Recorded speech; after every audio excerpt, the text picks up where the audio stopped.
भाजपा नेता रामचंद्र घरत ने कहा कि उनकी पार्टी की नीति पंचायत के सांसद तक है और आगामी नगर निगम चुनाव में भाजपा को सत्ता में लाने के लिए ये कदम उठाया गया है। चंद्रशेखर बावनकुळे, रविंद्र चौहान, वन मंत्री गणेश नाइक और विधायक चंद्रकांत पाटिल के साथ चर्चा के बाद पूर्व नगर सेवकों को भाजपा में वापस लाने का फैसला किया गया है। घरत ने यह भी कहा कि बेलापुर विधानसभा के पुराने कार्यकर्ताओं को न्याय और सम्मान मिलेगा। काल आम्ही घर वापसी हा प्रोग्राम होता, त्याच्यामध्ये जे आमचे 24 ते 26 नगरसेवक, माजी नगरसेवक त्यांनी पार्टी सोडली होती आणि मग त्यांनी पार्टी सोडल्यानंतर काही या कालखंडामध्ये त्यांना त्याचा खूप पश्चाताप झाला असेल। भारतीय जनता पार्टीचे ध्येय धोरणं असतील, भारतीय जनता पार्टीची संस्कृती असेल, याच्यावर ते आकर्षित होऊन पुन्हा एकदा आमच्या पार्टीमध्ये येण्याचा प्रयत्न करत होते। सन्माननीय आमचे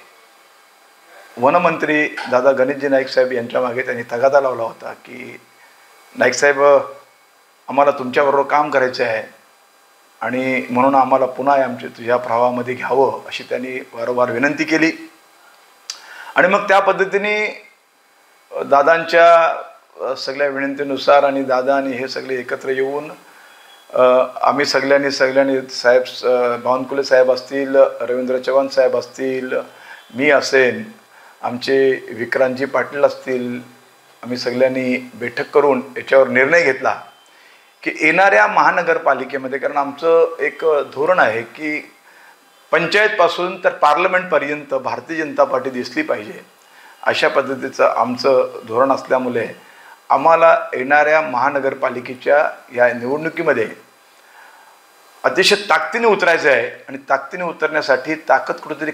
कमी झालेली होती, ती पुन्हा एकदा भरून काढण्याचा प्रयत्न आम्ही देखील मिळून सगळ्यांनी कोर कमिटीने हा निर्णय घेतला आणि या सगळ्या नगरसेवकांना 2-4 लोक सोडून सगळ्या नगरसेवकांना पुन्हा घर वापसी दिली।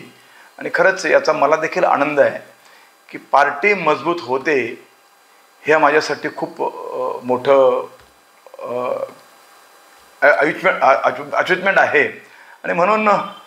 मी देखील आनंदी आहे की अशा प्रकारचे हे लोक जे नगरसेवकासाठी उभे राहतील आणि नगरसेवक होतील याचा विश्वास आहे।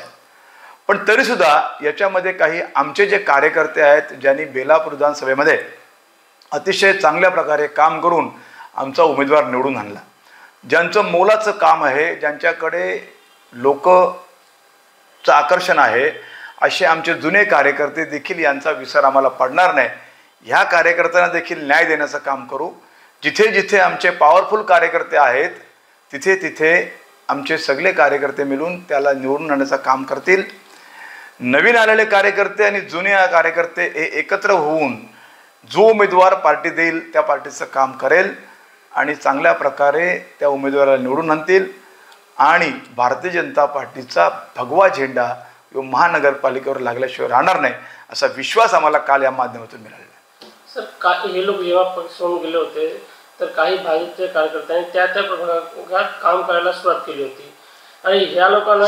परत घेतल्या पक्षामध्ये, तर ते लोक निराश होणार, कारण त्यांना असा भीती वाटणार की त्यांना तिकीट भेटणार नाही, तर त्यांच्याकडे कसं काय लक्ष देणार नाही। म्हणूनच मी बोललो की जुने जे कार्यकर्ते आहेत, ज्यांनी बेलापूर विधानसभेमध्ये अतिशय चांगलं काम केलं, मोलाचं काम केलं, अशा कार्यकर्त्यांचा विसर पडणार नाही, अशा कार्यकर्त्यांना न्याय देईल असं देखील काल आमच्या कोर कमिटीमध्ये ठरलं की जे खास कार्यकर्ते जे आहेत, जे भारतीय जनता पार्टीचे कट्टर कार्यकर्ते आणि भारतीय जनता पार्टीसाठी अवरत्र झटणारे कार्यकर्ते, समोरचा उमेदवार कोण आहे हे न बघणारे कार्यकर्ते, फक्त भारतीय जनता पार्टीचा उमेदवार जिंकावा हा उद्देश असणारे कार्यकर्त्यांवर अन्याय होणार नाही, असं देखील कोर कमिटीमध्ये ठरलं गेलेलं आहे। इकडचे जे आमदार आहेत मंदामाते, ते नाराज आहेत असं सांगितलं जातं, तर त्याबद्दल काय माहिती आहे? नाही, साहजिकच आहे त्यांचं नाराज होणं क्रमप्राप्त आहे, कारण त्या स्वतः जेव्हा उमेदवार म्हणून उभ्या राहिल्या त्यांचा 40,000चा फरक 400 वर आला, त्याच्यामुळे नाराज होणं खूप क्रमप्राप्त आहे। मी नाराज झालो असतो, स्वतः सन्माननीय गणेश नाईक देखील या स्थितीमध्ये असते, ते नाराज झाले असते, पण तरीसुद्धा पार्टीच्याकडे बघून पार्टीसाठी काम करणारे कार्यकर्ते म्हणून आम्ही कुठल्याही प्रकारची नाराजी व्यक्त केलेली नाही आणि नाराज होणार नाही। आम्हाला पार्टीचा आवाज बुलंद करण्यासाठी ज्या ज्या कार्यकर्त्यांची मदत होईल ती घेण्यात येईल।